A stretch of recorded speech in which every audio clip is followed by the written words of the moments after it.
So tough to watch. The video is probably the most telling evidence. 10 seconds. Look at the video to see what's really going on. Deserved answers. So many times things like this get swept under the rug. The bad, but also the good. It was very emotional. Do you have remorse for this incident? The caregiver who pushed 83-year-old former Army veteran Maynard Mather's wheelchair that night is soft-spoken Lori Botbile. I do, because I have never been pushed to my limits with a patient before, ever. And that was the first time. She told us she already paid a penalty for what she did. She lost her job at the Grand Rapids Home for Veterans. What do you say to the critics, the people who look at this and they'll see this and they'll be like, how on earth can somebody do something like that? I would agree. You'd agree with them? I would, yeah. You know it was wrong. I know it was wrong. You know, you don't push somebody's chair. They don't have any way to defend themselves, no matter how mad you get. In our interview, she pointed to a decision already made by the Kent County Prosecutor's Office at that point not to charge her, largely due to an apparent lack of evidence. Did you get a sense after it happened and when you watched it that you should be criminally charged? No, I didn't. I didn't push him out of his chair. I did not do anything to intentionally hurt that man. He's right up here. We took the video and information we had to Mather's family. Very difficult for them to see the man they love and respect treated this way in a wheelchair, tough to hold back. She really slammed him. They all knew Maynard could not take care of himself and would not know or remember if he was abused. The message that we got, like I said, was that somebody had pushed him into a desk and he had lightly scraped his knee. And it was kind of blown off as no big deal. The family actually moved Mathers out of the home for veterans for his own well-being way before they knew about the video. They also were not aware of a police investigation into the situation and a decision not to prosecute until we showed up to let them know about it. I'm speechless, to tell you the truth. I don't know why they wouldn't have contacted us. So if I catch up with her, what would you like for me to tell her? That she should be in jail. I'm sorry they feel that way. You know, I would hope that at some point I could make them feel different about it. So was this how it was all going to end? Ultimately, we wanted to know how the prosecutor came to his decision not to file criminal charges. We quickly realized the folks at the Kent County Prosecutor's Office did not know there were documented injuries Mather sustained from the push when their decision was made. Under the current statute, if there's no injury, we don't have vulnerable adult abuse charges. With the evidence now available, thanks to the information obtained through our public documents request, Prosecutor Becker decided what we watched on video all those times weeks earlier was indeed a crime. Do you understand your rights? Yes. How do you plead, guilty or not guilty? Not guilty. Lori Botbile was arrested days later and formally charged with fourth-degree vulnerable adult abuse, a relief from Maynard's family. It was swept under the rug.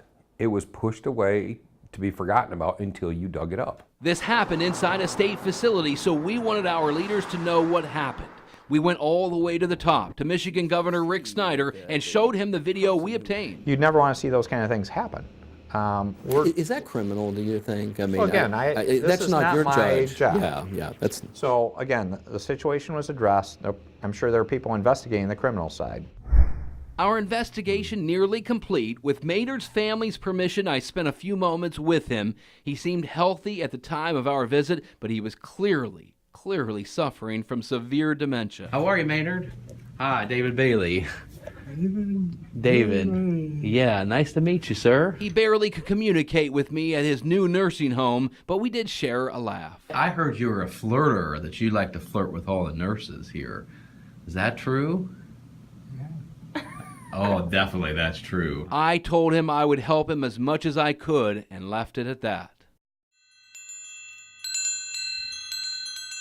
Just 29 days after I said goodbye to him, Mathers died of natural causes peacefully with his family by his side. They say he never knew he was a victim in this case. No, not at all. What was going through your mind when you were checking on Maynard? Almost exactly 6 months to the day of his death, Lori Botbile walked into court to be tried on the abuse charge. Would a jury of 6 see this video and think this was a crime against a man who was at the end of his life and could not protect himself? Or was this less a crime, more a bad mistake by an exhausted caregiver overworked in the heat of the moment? He doesn't have his physical health to fight for himself, or even his mental health to report anything that's being done to him. Prosecutor Elizabeth Bartlett said it was a reckless act. Can you imagine how scary living every day would be if you had no idea where you were, or who these people are, or why somebody is roughly hitting your feet against the wall in your wheelchair? Botbile's defense attorney argued our investigative reporting manufactured this situation to make it seem worse than it was. It wasn't criminal, it was ugly. And she deserves moral reprobation and the shame that comes from the publicity that this thing's garnered. But she's not a criminal. Botbile testified as well. Do you regret that you did what you did? I do. I lost my job of 6 years that I loved. A whirlwind day-long trial ended and the jury took the case in and out in 30 minutes, one of the quickest verdicts possible. All please rise for the jury. We watched as Lori Botbile did not react when the foreman announced she was guilty. Guilty of abuse. A woman who maintained she did not really mean to hurt him found responsible. But in one final twist, it was not the end of the video, that is. You see, we didn't get all the video recorded that night. Another caregiver, Maria Hughes, actually was at her best that evening. 90 seconds after he hit the desk, she told the court through an interpreter what happened. I think he was very grateful because I was helping him. A touching moment between caregiver and patient. She treats him with empathy and respect and love. Empathy, respect, and love. Dementia may have emptied his mind, but it didn't hollow his heart. So full, so fast. It's the only part of this video Maynard Mather's family members ever want to see again. See the good in people too. And that to me is probably the most important part of this video. We saw the evil, but we also saw the good that happened as well.